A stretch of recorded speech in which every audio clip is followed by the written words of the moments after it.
The ROG Ally X has a bumpy landing. AMD may have changed the future of gaming, and our Xbox in some hot water. Yes. This is the quick bit of gaming, your gaming news. Welcome back to 128 KB News. How have you been, Andy? Good? I've been really good. Yes, really good. You've been ASUS ROG Ally Xing it. I have, because I'm one of the few people that have actually got one right now. Yeah, it's a great place to start. And yes, the ASUS ROG Ally X is here. And those of us that were lucky enough to get our pre-orders are in love. But that's not the case for everyone, is it? No, it's not. No, not at all. No. I don't know what the story is across every territory internationally. I don't know if it's the same universally, but certainly here in the UK and in some parts of Europe, there has been some major issues getting pre-order stock out to people. If you ordered through a retailer, it seems, you got your order. Yes. But if you ordered direct from ASUS, it seems that you may not yet have had your pre-order. Yeah, which and is it could bad. be delayed up to August the 7th before you get it. That's bad, isn't it? Yeah, that's bad. I mean, there's a few people in our Discord for the memberships on our main channel that are talking about this problem, that are frustrated at us showing off the Ally X that we've got in our hands. Yeah, because you've got the retail version from ASUS to test. And I've got the loaner. Yeah, and I've actually bought one, which I've already ripped apart in some videos. But yeah, I ordered from Curry's here in the UK, and I was sweating it because one of our Discord members, he was joking that they were going to be delayed. And unfortunately, he jinxed it. So it's his fault, Crumply Paul. Absolutely jinxed it. It's your fault. But yeah, so... Apparently it's because of the CrowdStrike problem that took out half the world's computers. I think that's the case.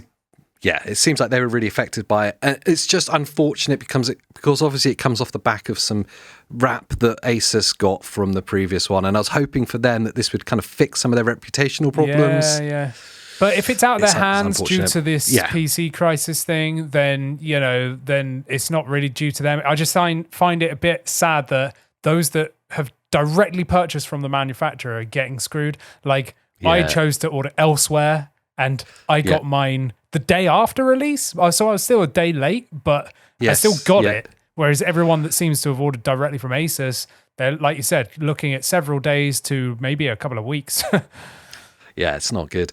I'm going to jump straight into the next little story, which is we saw the preview of the Diablo 4 expansion, A Vessel of Hatred. Did we? You're a big Diablo fan, Andy. Did you watch it? I'm a big Diablo fan, I am. But no, I haven't seen it yet. No, I haven't seen it yet. Because I wanted to watch the whole 1 hour, recap thing and all that. I just want to say, just not had time.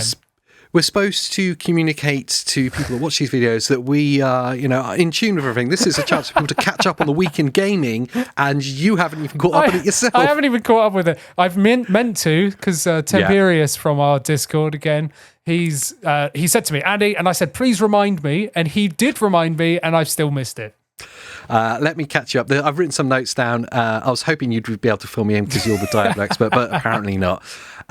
We see a new expansion class that they've announced. What's the it called? Spiritborn. Oh, yeah. The Spiritborn, not the Spitborn. And of course, we know that it's going to be called The Vessel of Hatred, launching in October.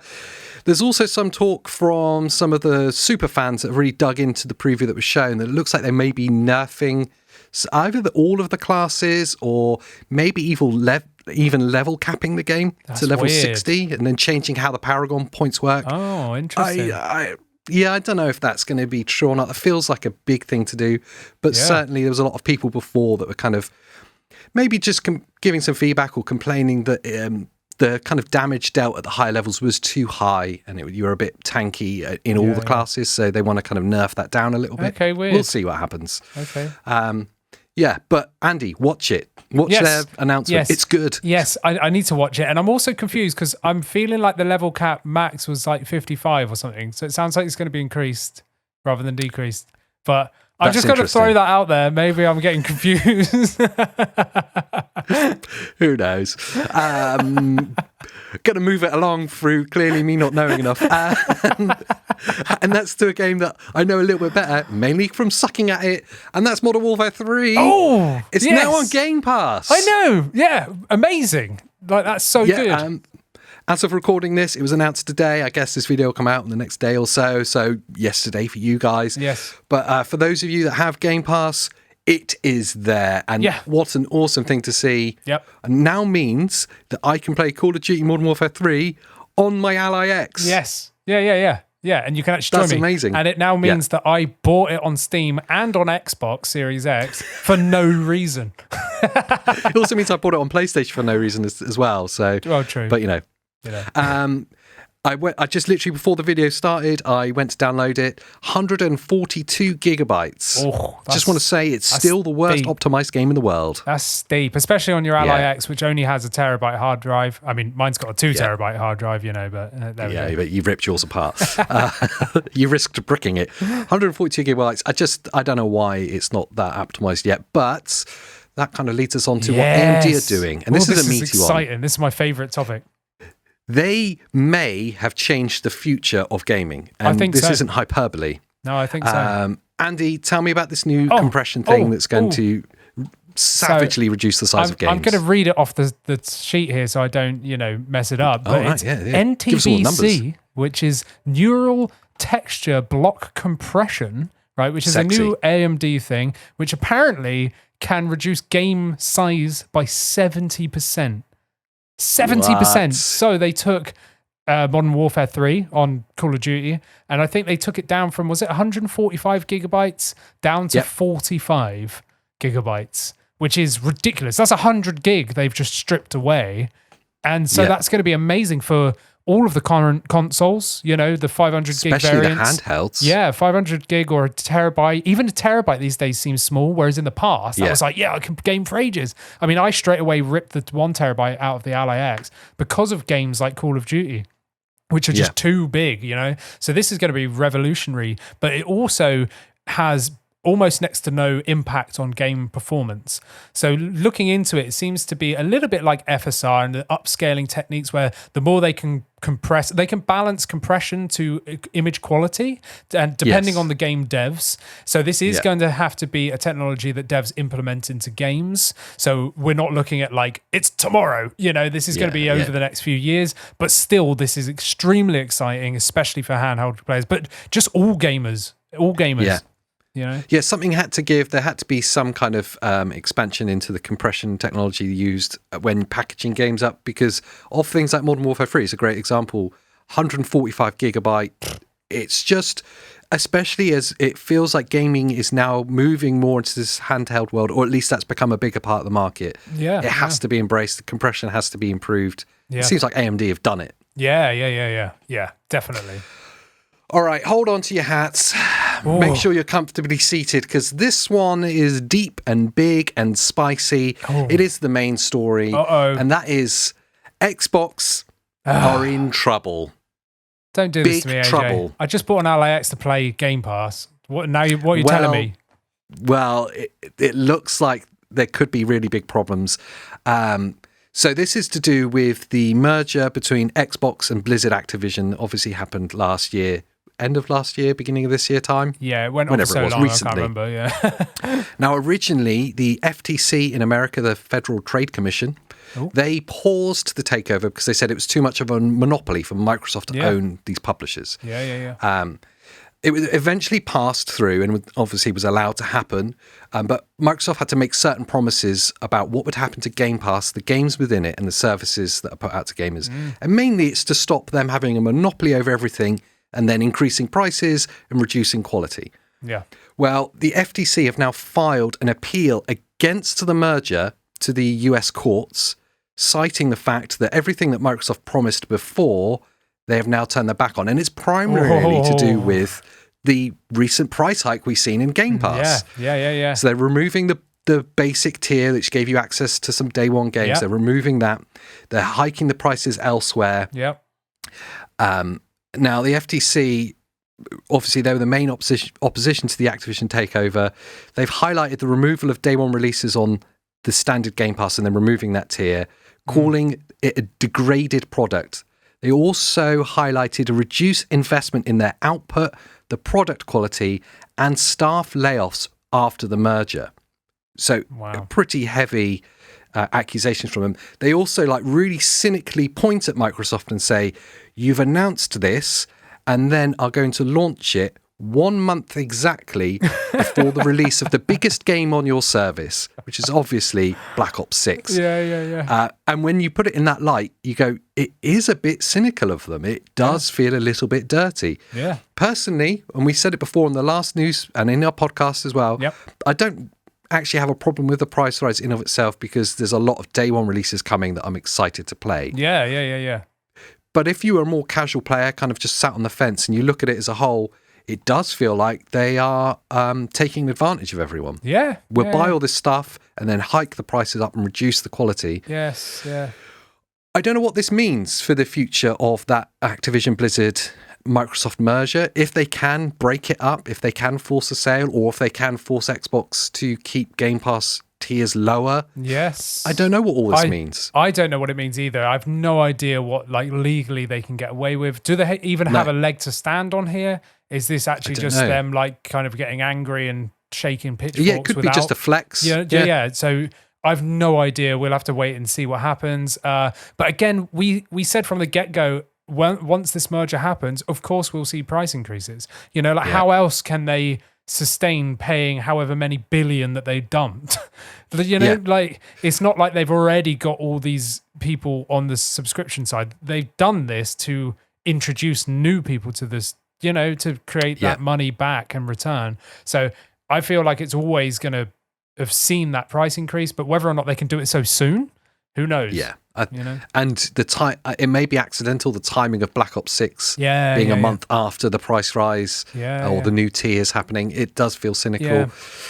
Who knows what will happen from that? But following on from that, it's the kind of final story of the day, and it's another bizarre Game Pass story. Yes. And that is Xbox are reportedly exploring, it says, the report, exploring ad-based Game Pass tiers. Nice. Now think of Spotify's free freemium service. Yes. That awful, horrendous thing that is Spotify free, where you can't play the song you want and you have to listen to an advert every 2 songs or something. But it's free. This sounds good for Game Pass. Game Pass is just a play button and it just gives you a random game.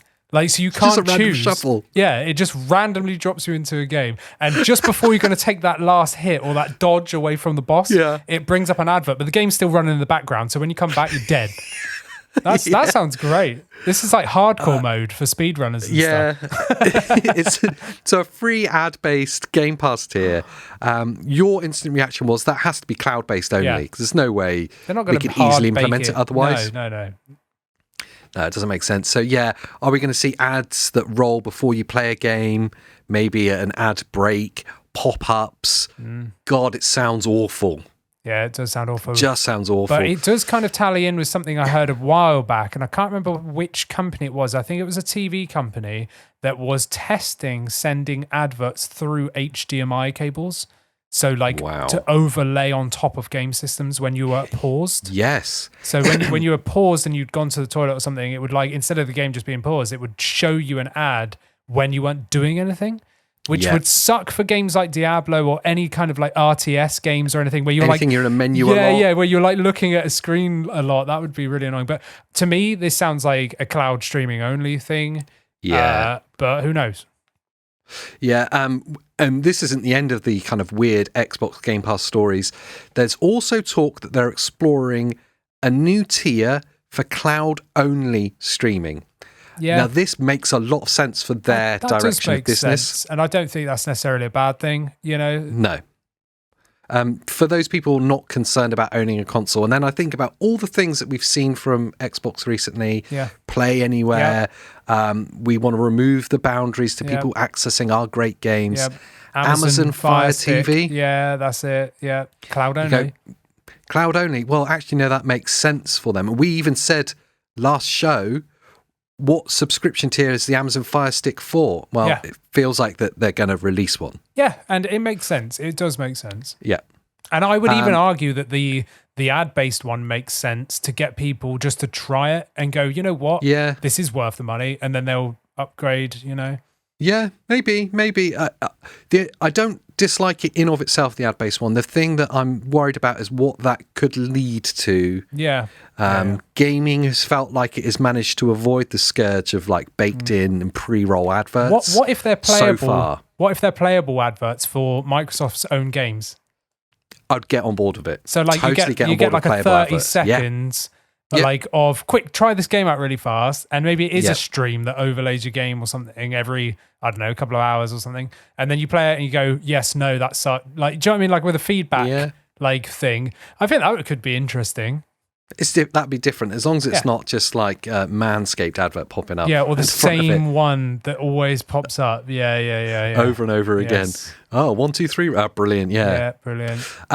There's also talk, finally, of a Friends and Family plan being reintroduced. Now, they trialled Game Pass Friends and Family in Ireland, I think it was, and some other EU countries. Okay. And it's basically Game Pass Ultimate, but with 4 seats. Yeah. So 4 separate accounts can share one subscription, which sounds in of itself kind of cool. Yes. It may be cheaper for those people that have got lots of Xbox consoles in their house or in their family group. Yes. The only thing I would be concerned with that is that it sounds also like they're going to tighten up the potential password sharing or account sharing that can happen. There's some loopholes that still exist. I'm looking at you, Andy. There's some loopholes that still exist that people take advantage of. And they only have one Game Pass subscription but manage 2 people playing at the same time. I'm just saying that there's some people that take advantage of loopholes, Andy. I just use their service as intended. Friends and Family plan could be quite cool. It could be good. It's not something that particularly affects or interests me. No. I don't know many people that have got 4 people in their family group that have got If it Xboxes. works with friends, then it would interest you because we could share a subscription amongst certain people. Does that mean you could pay for it for me? It could, yeah. Or we get the other 2 people, we tell them that the price is more. So they both pay for our subscription. The only problem is you've just published that plan to the world. Oh, yeah, well, yeah. But those 2 people might not be watching. That's true. I guess that about wraps up this week's quick bit of gaming news. That is your roundup of what's happened. News. Yeah. Yes, indeed. Let us know in the comments down below what you think of, particularly of what could happen to Game Pass or that new fancy AMD compression technology. That actually does sound quite exciting. And are you playing Modern Warfare 3 on Game Pass? If you are, then come and join us so you can watch me die over and over and over again. Yes, and if you're interested in the ASUS ROG Ally, then head over to the other channel so you can see me tear it apart, put a new drive in it and all that good stuff, and obviously more content on their way as well, guides and all that good stuff.